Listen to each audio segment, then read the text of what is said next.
বৃদ্ধ মহিলাটি বলে, হ্যাঁ, যখনই ও কোনো ধারালো জিনিস উঠাতো আমরা তখন তাকে আটকে দিতাম। আমরা ওই ধারালো জিনিসটা নিয়ে ওটার ভালো ব্যবহার তাকে শেখাতাম। ওর রাগ অন্য কোনো জিনিসের উপর লাগিয়ে দিতাম, কিন্তু কখনো কাউকে কোনো আঘাত করতে দেইনি। কিছু সময় পর জিন দেখতে পারে রাস্তার মধ্যে কিছু বাচ্চা পুরনো গেম খেলতেছে। এটা দেখে জিন পাগল হয়ে যায়। সারাদিন খেলতে থাকে বাচ্চার সাথে, তবুও হারতে থাকে আর ভাবে মানুষ কতটা আগে চলে গেছে। যখনই তার কাছে টাকা শেষ হয়ে যায় সে ইয়াং এর কাছে যায় টাকার জন্য, কিন্তু ইয়াং ডিরেক্ট টাকার জন্য মানা করে দেয়। রাতের বেলায় জিনি ইয়াং এর গাড়ির সামনে এসে দাঁড়ায় আর বলে, এত রিয়েক্ট কেন করতেছো? আমি তো জাস্ট লোন নিতে চাচ্ছি। ইয়াং কিছু না ভেবে জিনের উপর গাড়ি চালিয়ে দেয়। এবার জিনি বলে, আমি তো জাস্ট শুধু গেম খেলতে চেয়েছিলাম।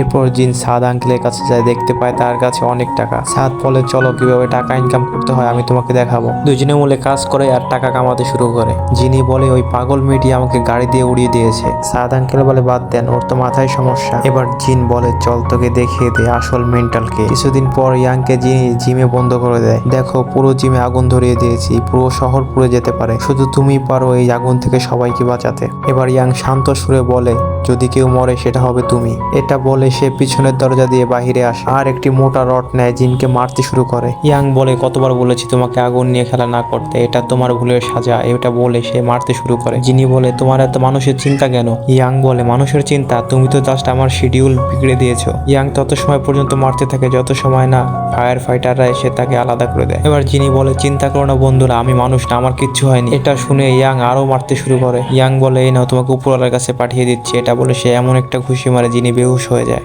একদিন ইয়াং তার কাছের বন্ধুকে নিয়ে রেস্টুরেন্টে খাবার খাচ্ছিল, আর তখনই সেখানে জিনি হুট করে চলে আসে। ইয়াং বলে, তুমি আবারও আসছো? জিনি ইনভিজিবল হয়েছিল তাই সবাই মনে করছে ইয়াং নিজে থেকেই কথা বলছে। ইয়াং জিনিকে নিয়ে বাহিরে চলে যায় আর একটি হেয়ার ক্লিপ ধরিয়ে দেয় আর বলে, যখন তুমি ইনভিজিবল থাকবে তখন তুমি এটা পরে নিবে, যাতে আমি বুঝতে পারি তোমাকে শুধু আমিই দেখতেছি। এমনিতেই লোকে আমাকে সাইকো বলে, আমি আর পাগল হতে চাই না। জিনি বলে, তো কি এটা তোমার প্রথম উইশ? ইয়াং বলে, না, এটা আমার কোনো প্রথম উইশ না।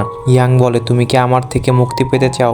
জিনি বলে, হ্যাঁ, তোমার জন্যই তো আমি 1000 বছর বন্ধ ছিলাম। ইয়াং বলে, চলো একটা ডিল করি। আমার প্রথম উইশ হচ্ছে এই রাস্তা দিয়ে যাওয়া প্রথম 5টি ব্যক্তিকে তুমি তার উইশ পূরণ করবে। তাদের মধ্যে যদি বেশি লোক বিভ্রান্ত হয় তাহলে আমি হার মেনে নেব আর তুমি জিতে যাবে, আর আমি আমার বাকি 2টা ইচ্ছা ছোট জিনিসের উপর শেষ করে দেব। ইয়াং বলে, তুমি যদি জিতে যাও তাহলে আমি বুঝে নিব মানুষ ধ্বংসের দিকে যাচ্ছে। আর তখনই রাস্তা দিয়ে একটি মহিলা আসে যে দোকানের কর্মচারী ছিল, আর দ্বিতীয় জন আসে যে ব্যাংকে কাম করে। জিনি বলে, এর উদাসীতা দেখে মনে হচ্ছে রাষ্ট্রের দিকে যাবে। আর তখনই একটি কুত্তা চলে আসে। জিনি বলে, আমাদের 3য় নম্বর ব্যক্তি। আর তখনই একটি রেস্টুরেন্টের মালিকের ছেলে চলে আসে, আরো একজন ইউটিউবার চলে আসে। এবার ইয়াং বলে, টোটাল 5 জন হয়ে গেছে, এবার তোমার পালা।